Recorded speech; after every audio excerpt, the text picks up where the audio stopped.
It's official. After months of speculation and head coaching openings, Tony White will officially return to Nebraska to be the team's defensive coordinator in 2024 and beyond. Man, I'm fired up. So in this video, I'm going to talk about what's happened the last couple months, specifically the last week with UCLA going after Tony White, along with what TW brings to this coaching staff for the next couple of years. So without further ado, if you like the content, please hit the like button on this video. It really helps me out, along with subscribing to the channel if you have not already. If you don't want to miss out on any more Husker football content, nobody is doing it like us here on Wilson Nittman Sports. So please subscribe to not miss any of the action this offseason.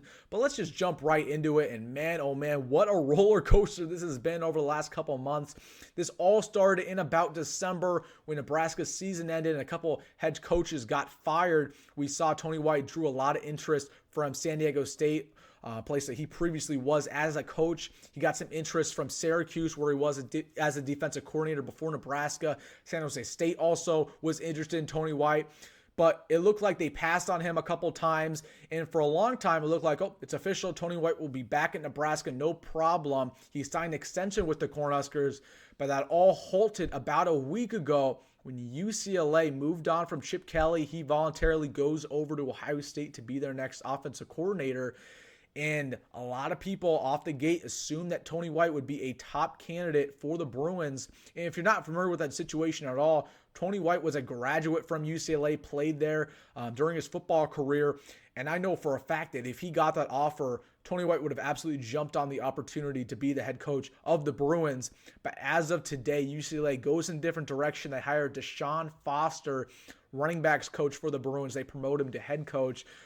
So we dodge another bullet, and now it looks like it's official. Tony White will be the team's defensive coordinator in 2024. And man, I'm fired up about this. Not only the fact that we get a super talented coach back on this coaching staff, but more so the fact that we just have a talented coach that teams are taking notice of, period. That tells you that Matt Rhule's doing something right. It tells you that he made a great hire originally when we snatched him from Syracuse. And again, the fact that you're getting eyes around the country, that people want to snatch your guys, that want to snatch your coaching talent, again, that tells you where we're going as a program. You're on the up when you have talented parts of this coaching staff. And that brings me to my second point. Again, Tony White is as good as defensive coordinators come. We only won 5 games last year. If it weren't for Tony White, we would have won significantly less. We're talking 2 games, 3 games. And let's not even fool yourself. Tony White's defense was good enough for the Cornhuskers to win double digit. We're talking 10, 11 games. That's how good of a defensive unit is. And looking at 2024, they return almost everybody on that defense besides about 3 key players. Everybody comes back. You add a couple transfers. You add a couple redshirt players. You add a couple really good recruits. Again, it's a very, very young defensive line, very young secondary. We're talking about a unit that could be top 20, top 25 for Nebraska this upcoming fall. That's how good of a defense it's going to be. And the fact that Tony White, the mastermind behind all of it, will be returning is huge. Again, a lot of people love to give Matt Rhule credit for this team and this defense. Tony White deserves all the praise. He's the mastermind behind it. He's the architect. This is his scheme. This is his players. These are his recruits. So, man, Tony White, that fact that we return him for another year is massive. And that brings me to another point. Coaching stability is what Nebraska wants to build. You look at Oregon and Dan Lanning. Dan Lanning decided not to go to Alabama, to stay with the Ducks, and he marketed to transfers. He said, hey, if you're a transfer and you want a coach who's going to be there your entire career, go over to Oregon. Nebraska needs to pitch the exact same thing, not only with the fact that Matt Rhule is going to be here for the long haul, but Tony White's going to be here for the long haul. Marcus Satterfield, Glenn Thomas, our positional coaches. Again, that's what you want to hear as a recruit. You do not want to go to a place and have your coach get fired after your second year. You don't want that to happen. So again, keep preaching that, keep marketing that. So the fact that Tony White's going to be here for another year is huge. Now, a lot of people might be asking, how long will Tony White actually be with Nebraska?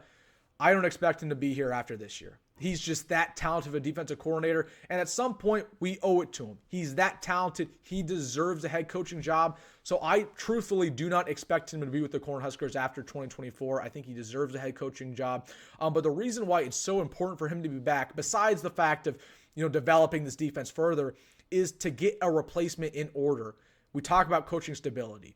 if you have an opening at defensive coordinator, you want that to be filled in-house. You do not want to get an outsider, because outsider is not accustomed to your values. They likely will change up the scheme. They'll change up the recruiting strategy. That's not what you want to do, especially when you're building this stability long term. You want to build a positional coach and end up promoting them to defensive coordinator. And the reason why we'd be in a predicament if Tony White left this year is we didn't have a guy in order. I don't think any of our positional coaches were ready to be promoted yet. We'd probably have to hire an outsider.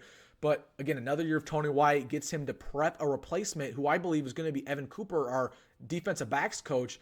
You get him prepped, get him ready, and then hopefully he'll be ready by the time Tony White ends up leaving, and he'll probably be our next defensive coordinator, which I think is going to be a great spot for him. So watch out for that. Again, if there's going to be our next defensive coordinator, it'll likely be Evan Cooper. But I'm fired up about this. Tony White, as good as they get. Again, he is one of the best coordinators we've seen in Nebraska in a very long time. So the fact that he's going to stay with the Cornhuskers for another year is awesome. Again, we're talking about a guy who's churned out multiple NFL players throughout his career at San Diego State, Syracuse. We're talking about a guy that when he originally was hired away from Syracuse, Dino Babers, the head coach at the time, said, I'm shocked that he took a lateral move. That's how good of a coach he is. He probably should have took a head coaching gig. So the fact that we get him for another year fires me up. I'm fired about this team. Let me know what you think about this down below. Are you fired up about Tony White for another year? Again, let me know any other comments you have about this team going into a big 2024. But as always, folks, please hit the like button and subscribe. Go Big Red, go Met Rule, and see you in the next one.